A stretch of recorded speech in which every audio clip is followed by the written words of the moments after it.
没找到工作的，你先不要来上海了。If you haven't found a job yet, don't come to Shanghai for now. Wait until you've secured a job. Back in the day, if you couldn't find work after arriving, you could always deliver food as a fallback. But now, just look outside the subway station here. At noon, there are over 20 delivery workers sitting by the roadside, and none of them have orders or work. Last year, when my friend delivered food to get by, he could still earn about 200 yuan a day. But with today's midday order volumes, I doubt they can even make 100. Don't think you could just fall back on food delivery if there's no other work. Delivery jobs are completely saturated now. This young TikToker advised people not to move to Shanghai unless they have already secured a job. Online users commented, "It's not that there are too many delivery drivers, it's that fewer people are ordering takeout. Most bring their own meals now. Those who used to order takeout are now the ones delivering it, so there are no orders left." By the end of 2024, layoffs in Shanghai have reached unprecedented levels. This TikToker shared how a friend went to work only to find that everyone in their team had been laid off and rehired elsewhere. The conversations were filled with heartbreak. 上海的裁员有多猛呢？ How bad are layoffs in Shanghai? A friend of mine told me about his team. There were 5 people sitting around a table chatting, and they realized every single one of them had been laid off and was currently unemployed. It's hard to pinpoint when exactly it happened, but the congratulatory messages in group chats for promotions and raises have now been replaced by well wishes to land on your feet after layoffs. It's like an unwelcome surprise that shows up uninvited. One day you're pulling all-nighters to complete your KPI goals, and the next you're polishing your resume and hunting for jobs. What's even sadder is that many of those laid off still have to keep up with the appearance of going to work. They leave home on time in the morning and return in the evening just as punctual. At midday, they are in internet cafes sending out resumes to avoid worrying their families. With mortgages, car loans, kids to raise, and aging parents to support, this city squeezes every last penny out of workers. The job market now is even more cutthroat than the Double 11 shopping festival. Whether you are employed or unemployed, there's no sense of security. There's no such thing as a guaranteed job anymore. 和大家汇报一下我们俩最近的近况。 Let me update you on our recent situation. Layoffs in Shanghai have been unbelievably severe lately. Whether you're in the subway or eating out, you'll hear people around you talking about layoffs. Take my company as an example. They let go of 50% of the workforce, over 30 people. Our company went from over 1,500 employees to just 10 right now. These two workers noted that waves of layoffs have become the new normal. While layoffs used to happen every 2 or 3 years, companies now lay off employees multiple times a year. This is simply the state of the current job market. Former colleagues who were laid off have struggled to find new jobs. Some have been searching for months with no success. With the year coming to an end, the search has been postponed yet again. One Shanghai resident shared their frustration. At 40, I've sent out over 100 resumes, but I haven't even received a single call for an interview. Yesterday, I was suddenly told I was being laid off. I was still in my probation period, and my team wasn't generating profits. The boss needed to cut costs. HR called me yesterday afternoon. I was laid off. Today is my last day. It's sudden but not unexpected. I work at a state-owned enterprise. Others commented that Guangzhou is experiencing a similar situation. On December 23rd, a Shanghai-based blogger posted a photo of their termination notice from Foxconn. The person, classified as a supervisor-level engineer, had been laid off with an N+1 severance package. N represents the number of years worked, and N+1 is the number of months wages are compensated. Foxconn employees are ranked by levels, and supervisor level refers to engineers, which are further divided into 14 sublevels. One user asked, "How many employees does Shanghai Foxconn still have?" The blogger replied, "Just a few dozen."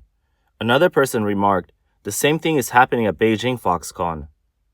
On December 20th, a 30-year-old woman with a master's degree who had worked in Shanghai for 6 years, was laid off. She said receiving the layoff notice so close to the Lunar New Year was deeply disheartening. 在上海工作了近6年了。 I worked in Shanghai for almost 6 years.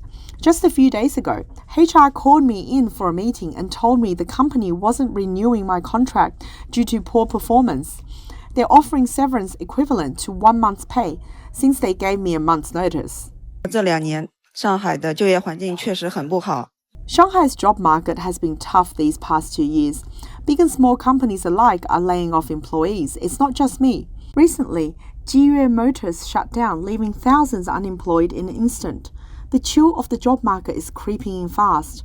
As someone who's married but hasn't had children yet, finding a new job is essentially difficult. I can't deny that getting laid off right now before New Year is really disheartening. On December 11th, Shanghai-based EV company JAC Motors abruptly announced its closure, leaving thousands of employees jobless overnight. Viral videos showed employees at the company's headquarters confronting the CEO, demanding answers. Authorities deployed a significant police presence to maintain order both inside and outside the office. Many Shanghai residents and migrant workers have also taken to social media to share their experiences of being laid off or facing imminent layoffs. In one video, a middle-aged Shanghai man recounted his wife's layoff in painful detail. 我没想到企业裁员这个事儿就这么快就来到了我的身边。 I never thought layoffs would hit so close to home so quickly. Just yesterday afternoon, I was talking to my wife when she mentioned she'd received an email from HR asking her to meet today about a structural adjustment. In the current climate, 9 times out of 10, an HR email means one thing: layoffs. She went to the meeting this afternoon. After it ended, she was laid off, signed the paperwork, and got her severance. Just like that, 40-something people, 40-something positions gone, completely erased from the land of China. She came back home this afternoon. She skipped lunch and dinner and has been crying ever since, feeling utterly depressed. The video showed that the man's wife was officially laid off on December 17, just 2 weeks before New Year's Day. The man said he had mentally prepared himself for the wave of layoffs, but admitted it was hard to accept when it happened to his own family. We have aging parents and young children to support, plus a mortgage and other expenses. I just don't know what's going on with society. Appearing on camera, he looked visibly agitated and couldn't help but curse in frustration. On December 18th, China's National Bureau of Statistics released unemployment data for November, showing a 16.1% unemployment rate for urban youth aged 16 to 24, excluding students. This was a 1% decrease from the previous month, marking 3 consecutive months of decline. However, this figure starkly contrasts with the current job market realities. A Shanghai blogger revealed that by the government standards, many people don't even qualify as unemployed.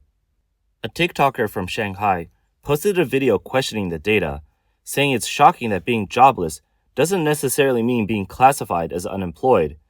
He explained that even unemployment now has specific requirements. 失业也是有要求的。第一呢，你必须是城市户口。 To qualify as unemployed, there are strict criteria.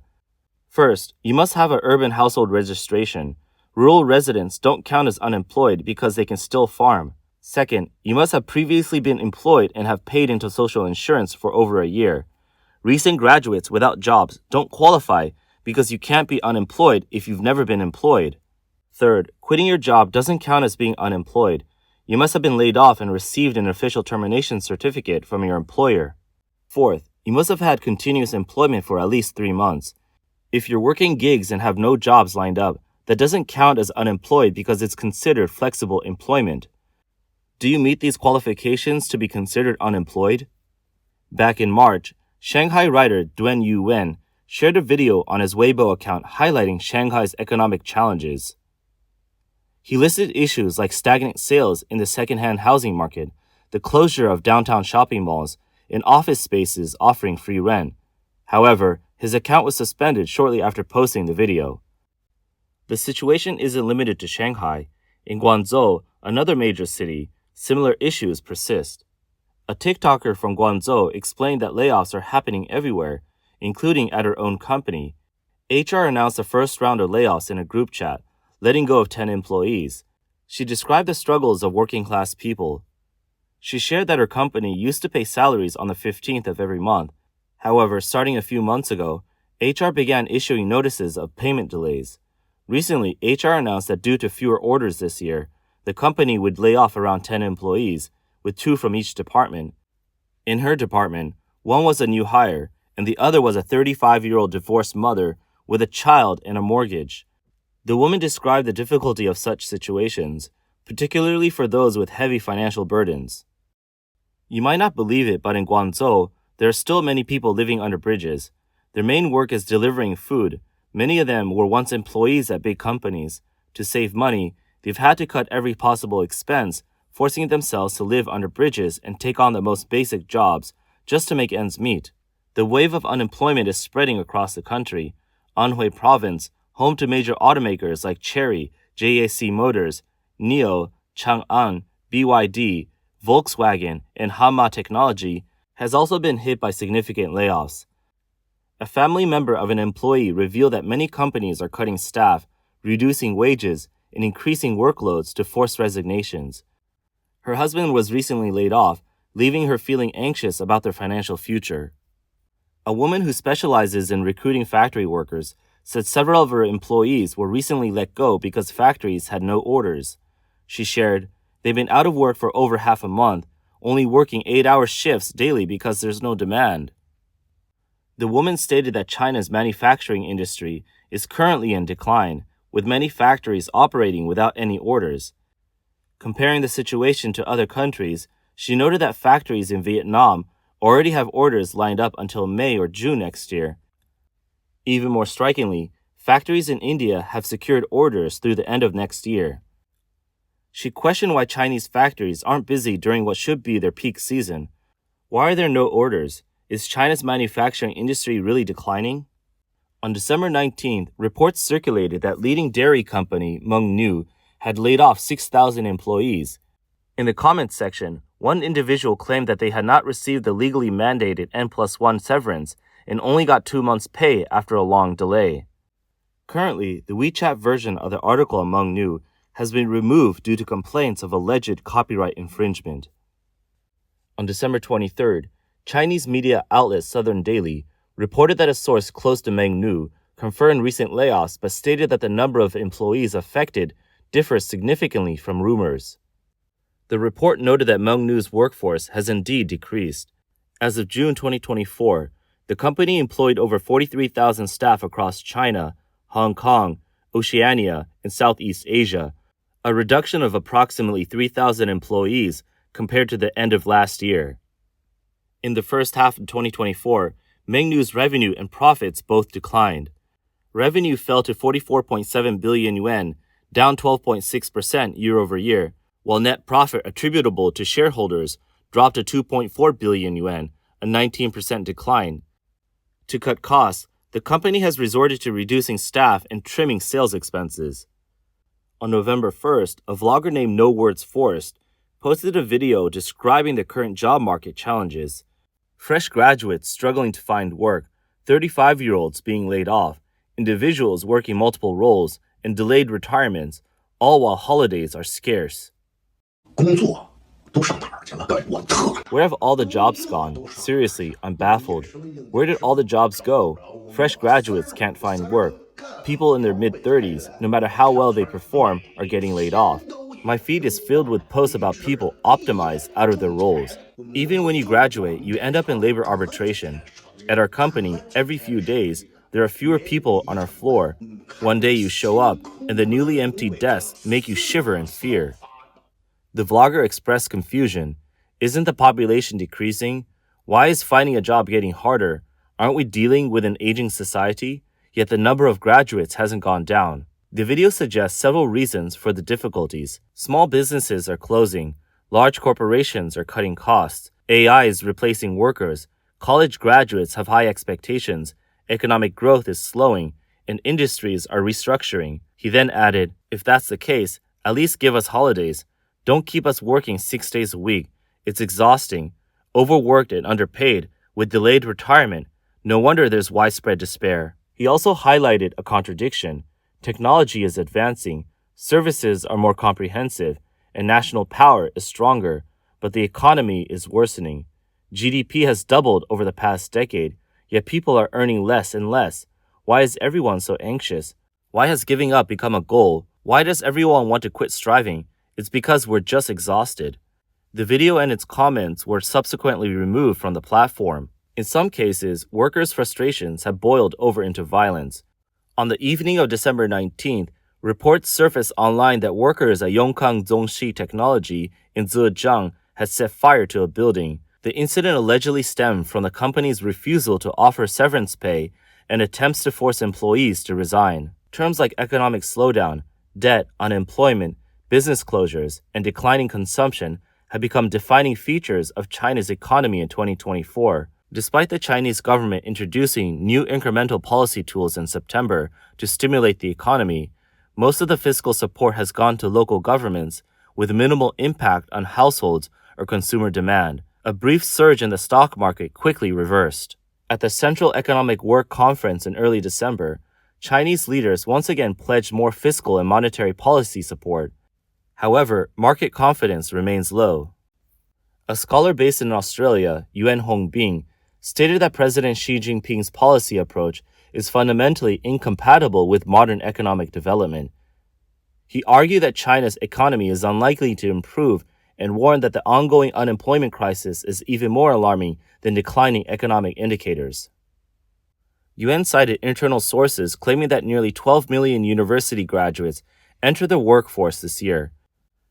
However, the official employment rate is highly inflated, as even temporary jobs like delivering food for 2 days or operating a street stall are counted as employment. American economist David Huang predicted that China's economy would experience serious challenges in 2025. Based on recent data and global trends, he warned of worsening challenges, including localized real estate crises and the possibility of a broader economic collapse. German-Chinese political scientist Zhang Junhua published a commentary in Deutsche Welle on December 22nd. He noted that during Xi Jinping's early years in power, optimism about China's economic future was widespread. Many economists believed China would enter the upper middle income stage by 2025 and the high income stage soon after.